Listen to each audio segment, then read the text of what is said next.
Today's Bite Size is about why you shouldn't low-level format your hard drive. No! Remember back in the DOS days when we used to low-level format our hard drives just because we could?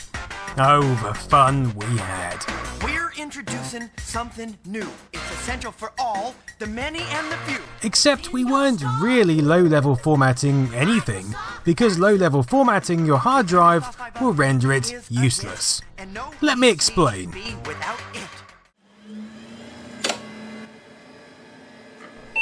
It would be nice if setting up a hard disk was as simple as format C/S. But in the early days of IBM PC Compatibles, things weren't quite so simple. As well as high-level formatting for the OS and partition creation, we needed low-level formatting, otherwise known as physical formatting. Now, the term low-level format has been whispered from ear to ear for many a decade, and what we call a low-level format today is quite different from what it was. Since the days of IDE or Integrated Drive Electronics, we can partition a disk, create new file systems, and even do a zero fill where the disk content is overwritten with zeros. This can help weed out bad sectors and allow your hard drive to reallocate them from a reserved stash. It also renders any previous data unrecoverable. But low-level formatting is not so much a thing.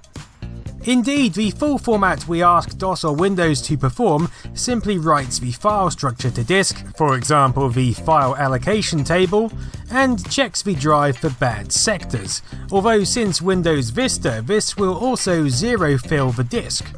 A quick format simply blanks the index tables of the applicable file structure and declares the job done. So in reality your data is all still present, but the operating system just ignores it.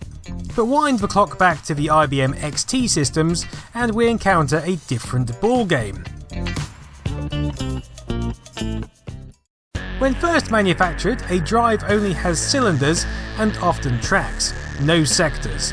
So then, the original meaning of low-level formatting was a process whereby the sectors are drawn onto each track using magnetism as the ink. Each sector was then filled with the lowercase sigma character, and the interleave factor is also set. This is essentially arranging the sectors in the most efficient configuration possible, based on the time between sequential data reads and where the head is on the disk where it looks for the next piece of data. This physical format process matches up a drive and its controller. As every controller has its own quirks, a controller may not be able to read a disk formatted by a different controller. And when the first 5¼ drives came out in 1980, it required a separate controller card. Hence, a low-level format was a good idea to ensure the two were getting along smoothly. This process could usually be completed using the advanced diagnostic disks on XT or AT machines, and allowed you to set a user-defined hard drive type with the settings usually stored in the drive's master boot record. The process would typically ask you for the number of cylinders, head, the cylinder to start reduced write current, the cylinder to start write pre-compensation, the interleave factor, and the maximum number of error bits to correct. It wasn't for the faint-hearted. You could also use the DOS debug command to trigger the low-level format from the controller BIOS, or even use programs such as HD Test or Gibson Research's SpinWrite, which itself contained the standard information for lots of hard drive models. Early hard drives also sometimes had a few unreliable sectors from the go, which would be noted on a sticker on the drive. These were of course the quaint hobby-like days of PC manufacture. But this information was useful for the low-level format, so they could be marked appropriately as unusable in case they weren't automatically picked up from the format. As a loose example, entering the wrong settings on a low-level format could mean, for example, a 10 MB drive is formatted as a 20 MB drive. This might not be disastrous, but would perform slowly and perhaps be returned as a 20 MB drive with 10 MB of bad sectors in diagnostic utilities. Once all the settings are ready, the drive heads could then perform the low-level format, restoring the magnetic image of the sector IDs as it went. These sector IDs separate one sector from the next, and especially with older disks it was possible for them to fade. This is typically what could lead to the dreaded sector not found error in DOS. The data might be fine, it's just that the drive heads can no longer sense the sector boundaries. Thankfully, some non-destructive software can restore these. So you might wonder why we don't perform these low-level formats with our current hard drives, or even hard drives from the IDE period onwards. Well, there is a good reason for that. The first is because these disks are mastered, if you will, using a high enough level of magnetic energy that the sector IDs stay intact for a longer period of time, 15 years at the least. The second was, in the earlier days at least, due to cost and manufacturing. Take the ST506 drive, holding 5 MB of data when formatted with modified frequency modulation encoding. It packed about 800 cylinders on a 5¼ inch platter.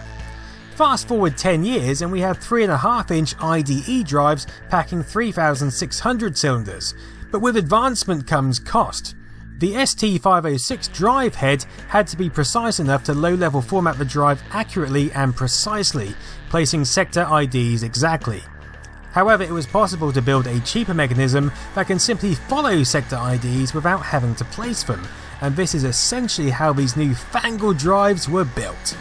They were also mostly formatted with run-length limited encoding, which could store more than MFM but required higher precision when laying out the drive sectors. These drives were therefore physically formatted in the factory and had their own onboard controllers, hence eliminating the variance between controller and the disk layout. So when in 1986 IDE drives appeared, designed to be compatible with older drives and appearing the same to the operating system, people attempted to low-level format them to keep them fully optimized and in check. Unfortunately, this resulted in a horrific mess and lots of inoperable drives. Drives then evolved to cope with this new human problem, with some just returning a simple OK message to the low-level format request, but actually doing nothing. And others going a step further with a low-level format actually erasing the data, a bit like zeroing the drives I mentioned earlier, but leaving the sectors unaffected. So then, this is why you should never low-level or physically format your hard drive, because frankly, rather than maintaining it, it would ruin it. Thankfully, since the 90s, drives won't allow you to low-level format them, so really, you've got nothing to worry about. But I still consider it a fascinating view back into the past, exploring the evolution of our technology.